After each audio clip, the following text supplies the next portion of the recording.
In this video, I'm going to show you how to clean the print head of your Epson XP5200 printer.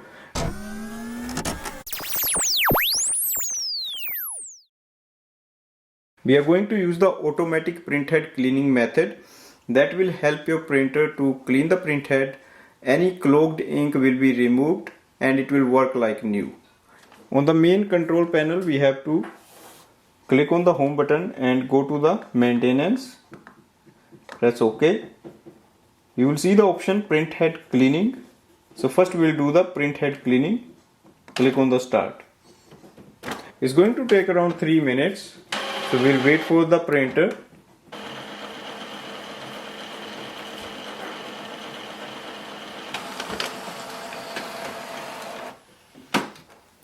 Let's check the print result. We can clearly see all the inks has started to work and it has printed very clear without any issue. Now go to the printer control panel.